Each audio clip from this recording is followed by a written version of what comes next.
നിങ്ങൾ പെണ്ണുങ്ങൾക്കൊരു ധാരണയുണ്ട്, നീയൊക്കെ വിചാരിച്ചാൽ ഏതാണിനെയും വളയ്ക്കാന്നും കറക്കിയെടുക്കാന്നൊക്കെ ഉണ്ടാവും. നിങ്ങളുടെ തൊലിവെളുപ്പും തുടിപ്പൊക്കെ കണ്ട് നിങ്ങളുടെ പിന്നാലെ വരാൻ ഒരുപാട് കോന്തന്മാരുണ്ടാവും. പക്ഷെ മിസ്റ്റർ കുരുവിളയെയും SP ഒന്നും അതിന് കിട്ടില്ല. അപ്പൊ ശരി, കുരുവിള അങ്കിളിനെ ഞങ്ങൾ വെറുതെ വിട്ടിരിക്കുന്നു. അങ്കിളോ? ആരുടെ നിന്റെ അങ്കിള്? നിന്റെ ഒന്നും അങ്കിളാവാനുള്ള പ്രായം എനിക്കില്ല. ഞാൻ ഇതുവരെ കല്യാണം പോലും കഴിച്ചിട്ടില്ല, അതറിയാമോ?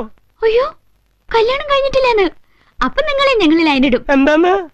മിസ്റ്റർ SP-യെയും മിസ്റ്റർ കുരുവിളയെയും ഞങ്ങൾ ലൈനിടും, വലയിൽ വീഴ്ത്തുകയും ചെയ്യും. അതിന് നീയൊന്നും വളർന്നിട്ടില്ലടി കുട്ടി തേവാങ്കുകളെ. എന്നെയും SP-യും വലയിൽ വീഴ്ത്താൻ മാത്രം കഴിവുള്ള ഒരുത്തിയും ഈ ഭൂമിയിൽ ജനിച്ചിട്ടില്ല. എന്നാ നോക്കിക്കോ, ഞങ്ങൾ ഇവിടുന്ന് പോകുന്നതിനുള്ളിൽ ഈ എന്നെ SP പ്രേമിച്ചിരിക്കും. പെണ്ണുങ്ങൾക്ക് പ്രവേശനമില്ലാത്ത SP-യുടെ ഹൃദയത്തിൽ ഞാൻ കുടിൽ കെട്ടി താമസിക്കും. എങ്കിൽ നമുക്ക് അതൊന്ന് കാണണല്ലോ. കാണാനൊന്നുമില്ല, അത് നടന്നിരിക്കും. കാണാം. ശരി, കാണാം. നല്ല ഡ്രസ് ഇട്ട ചെറുപ്പക്കാരെ കാണുമ്പോ എല്ലാ പെമ്പിള്ളേർക്ക് ഇത് തന്നെയാ. എന്താ